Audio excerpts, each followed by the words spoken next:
نحمده ونصلي ونسلم على رسوله الكريم اما بعد فاعوذ باللہ من الشیطان الرجیم بسم اللہ الرحمن الرحیم۔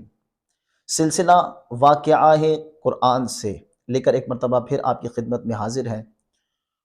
اس سے قبل بیان میں ہم نے حضرت موسیٰ علیہ السلام کے ان معجزات کا ذکر سنا جو کہ آپ کے مبارک عصے کے ذریعے وقوع پذیر ہوئے۔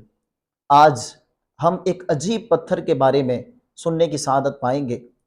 یہ پتھر دوڑنے والا پتھر ہے اور اس کا ذکر بھی قرآن کریم نے فرمایا، اور اس پتھر کے ذریعے حضرت موسیٰ علیہ السلام کے دو معجزات وقوع پذیر ہوئے۔ ان میں سے ایک معجزے کے بارے میں آج ہم سماعت کریں گے۔ واقعہ کچھ یوں ہے کہ بنی اسرائیل کا عام دستور یہ تھا کہ وہ تمام لوگوں کے سامنے بالکل برہنہ حالت میں ننگے ہو کر نہایا کرتے تھے۔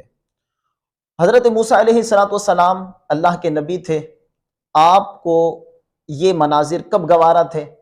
اگرچہ آپ انہی لوگوں کے ایک فرد تھے، لیکن اس کے باوجود بھی چونکہ آپ کو اللہ تبارک و تعالیٰ نے نبی بنایا تھا تو آپ کے اندر حیا کمال درجے کی تھی، لہذا آپ کو کبھی یہ گوارا نہ ہوا کہ آپ لوگوں کے سامنے برہنہ نہائیں۔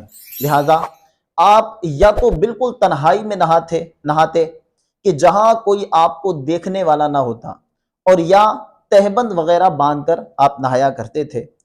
تو بنی اسرائیل نے جب یہ دیکھا کہ حضرت موسیٰ علیہ السلام کبھی بھی لوگوں کے سامنے برہنہ نہیں ہوتے، تو انہوں نے لوگوں کے درمیان یہ فتنہ پھیلایا کہ حضرت موسیٰ علیہ السلام کے جسم کے اندرونی حصے میں کوئی ایسا عیب ہے کہ جس کو وہ لوگوں سے چھپاتے ہیں، ورنہ سب لوگ برہنہ نہاتے ہیں تو آپ بھی نہا سکتے ہیں، لیکن آپ ہمیشہ اپنے بدن کے ان حصے کو چھپا کر رکھتے ہیں، لہذا آپ کے جسم میں ضرور کوئی عیب ہے۔ اور یہ فتنہ اس قدر پھیلایا گیا کہ ہر بچے کی زبان پر، ہر خاص و عام کی زبان پر آپ علیہ السلام کے متعلق یہ بات جاری و ساری ہو گئی۔ حضرت موسیٰ علیہ السلام کو اس سے بڑا صدمہ ہوا، آپ علیہ السلام بڑے رنجیدہ ہوئے، غمزدہ ہوئے۔ اللہ تبارک و تعالیٰ کو اپنے کلیم کی عصمت بڑی پیاری ہے، اور ان کی یہ گستاخی کب رب عز و جل گوارا کر سکتا تھا؟ لہٰذا اللہ تبارک و تعالیٰ نے آپ علیہ السلام سے اس عیب کی براءت کا ارادہ کیا، اور سبب یوں ہوا کہ حضرت موسیٰ علیہ السلام ایک مرتبہ پہاڑوں کے درمیان ایک چشمے پر غسل فرما رہے تھے، اور وہاں دور دور تک انسانوں کا نام و نشان نہ تھا۔ تو آپ علیہ السلام نے اپنے تمام کپڑے اتار کر ایک پتھر پر رکھ دیے اور غسل فرمایا۔ جب غسل کر کے باہر آئے تو پتھر آپ علیہ السلام کے کپڑے لے کر دوڑ پڑا۔ حالانکہ پتھر یہ ایک جگہ سے ہلنے والی شے نہیں ہے، لیکن وہ پتھر یہ دوڑنے لگا۔ حضرت موسیٰ علیہ السلام اس پتھر کے پیچھے بھاگے اور آواز لگاتے تھے کہ پتھر میرے کپڑے دے، اے پتھر میرے کپڑے دے، لیکن اسے اللہ تبارک و تعالیٰ کا حکم تھا، لہذا وہ پتھر حضرت موسیٰ علیہ السلام کے لباس کو لے کر بنی اسرائیل کے بڑی شاہراہوں پر ہوتا ہوا ہر چھوٹے بڑے محلے سے گزرا، اور حضرت موسیٰ علیہ السلام اسی برہنہ حالت میں اس پتھر کے پیچھے دوڑتے رہے۔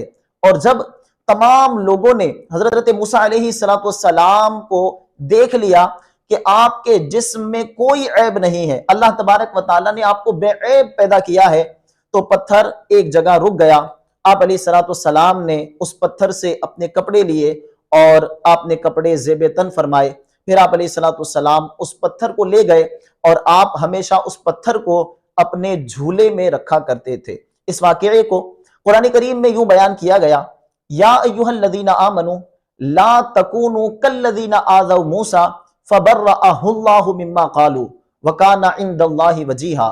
اے ایمان والو، تم ان لوگوں کی طرح نہ ہونا کہ جنہوں نے موسیٰ علیہ السلام کو تکلیف دی اور اللہ نے اس کی براءت ظاہر کر دی، اور موسیٰ اللہ کے نزدیک بڑی وجاہت والا ہے۔ پیارے محترم اسلامی بھائیو، اللہ تبارک و تعالیٰ کو اپنے مقبول بندوں کی عصمت کتنی پیاری ہے کہ اگر کوئی ان پر عیب لگائے تو اللہ تبارک و تعالیٰ ان کی براءت کا اعلان خود فرما دیتا ہے۔ اللہ تبارک و تعالی ہمیں اپنے برگزیدہ بندوں، اپنے برگزیدہ نبیوں، ولیوں، صحابہ، اہل بیت، ان سب کی سچی محبت اور سچی غلامی نصیب فرمائے۔